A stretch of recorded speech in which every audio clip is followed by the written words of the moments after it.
नमस्कार दोस्तों, मेरा नाम है महिमा सिंह और आज हम बात करेंगे उन लापरवाहियों के बारे में जो लोग कर रहे हैं और जिसकी वजह से कोरोना वायरस के केसेस आए दिन बढ़ते जा रहे हैं। देखिए, अगर भारत की बात करें तो भारत में कोरोना वायरस से अब तक 45,000 से अधिक लोग संक्रमित पाए गए हैं। वहीं भारत में कोरोना वायरस के कारण 1500 से अधिक लोगों की जानें भी जा चुकी हैं। ऐसे में ये सवाल उठता है कि ऐसी क्या चीज़ें हैं, ऐसी क्या गलत चीज़ें हैं जो हम कर रहे हैं और जिसकी वजह से आए दिन केसेस बढ़ रहे हैं। तो आज मैं आपको बताऊंगी दो लक्षण के बारे में। एक है जो सामान्य लक्षण हैं, जो मैं आपको बताऊंगी क्या है। उसके बाद दूसरा है जो गंभीर लक्षण है। तो पहले मैं आपको बताऊंगी ये दोनों होते क्या हैं और उसके बाद मैं आपको बताऊंगी कि अगर सामान्य लक्षण है तो क्या करें और अगर गंभीर लक्षण है तो क्या करें। सबसे पहले हम बात करेंगे कि सामान्य लक्षण क्या है। सामान्य लक्षण यानी कि जो कॉमन सिम्टम्स है वो ये हैं कि आपको सर्दी खांसी हो सकती है, जो नॉर्मली लोगों को होता है वो सर्दी खांसी।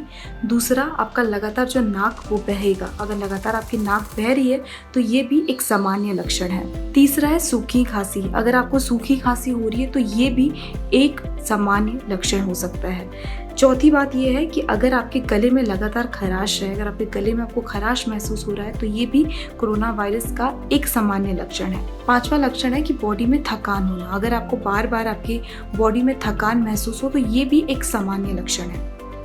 ठीक है, ये हो गए सामान्य लक्षण। अब हम बात करेंगे गंभीर लक्षण। गंभीर लक्षण जो है वो दो हैं।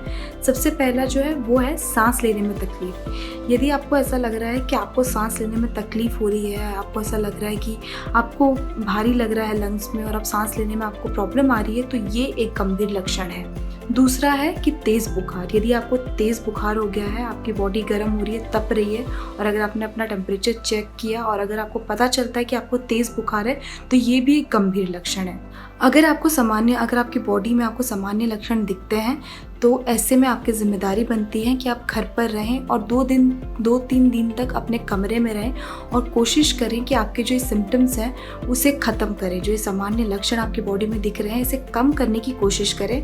हो सके तो गर्म पानी पीजिए और जितना हो सके अपने करीबी लोगों के साथ दूरी बना के रखें, क्योंकि यदि आपके अंदर कोरोना वायरस है तो ये ना हो कि उनमें भी फैल जाए। खास करके आप बुजुर्ग और बच्चों से दूरी बनाए रखें, क्योंकि उनकी इम्यूनिटी जो होती है वो as compare to young person बहुत ज़्यादा कम होती है। ऐसे में आपकी जिम्मेदारी बनती है कि आप उनसे दूरी बना के रखें। 2-3 दिन तक अपने कमरे में रहें और कोशिश करें कि आप जो ये सामान्य लक्षण दिख रहे हैं इसे कम करें। यदि आपका सामान्य लक्षण कम नहीं होता और आपको लगता है कि आपके अंदर गंभीर लक्षण भी शुरू हो गए हैं दिखने, तो ऐसे में आपकी जिम्मेदारी बनती है कि आप तुरंत हॉस्पिटल जाएं, अपना चेकअप कराएं और देखें कि कहीं आपको कोरोना वायरस है तो नहीं। और एक और चीज़ भी कहना चाहूँगी आपसे कि यदि आप खुद अपना मेडिकेशन करने लगते हैं या खुद दवाई अपने हिसाब से लेते हैं तो ये भी एक बहुत ही गलत चीज़ है, क्योंकि इससे आपका कंडीशन वर्स्ट हो सकता है, इससे आपका कंडीशन बदतर हो सकता है। इसलिए कोशिश करें कि आप खुद से दवाई ना लें और अगर आपके अंदर ये लक्षण दिख रहे हैं तो अस्पताल जाएं, चेकअप कराएं और डॉक्टर्स के कहने पर ही दवाई लें। आपको मैं बता दूं कि WHO का कहना है कि हर 6 व्यक्ति में से 1 व्यक्ति ऐसा होता है जिसके अंदर ये गंभीर लक्षण देखने को मिलते हैं। बाकी 5 व्यक्तियों में जो है सामान्य लक्षण ही देखने को मिलते हैं। इसलिए सबके लिए गाइडलाइंस दी गई है WHO द्वारा कि यदि आपके बॉडी में आपको सामान्य लक्षण भी दिखें तो उसे गंभीरता से लें। ज़रूरी प्रिकॉशन जो है उन्हें ज़रूर फॉलो करें ताकि आप अपने आप को और अपनों को कोरोना वायरस से संक्रमित होने से बचा सकें। घर पर रहें, सेफ रहें।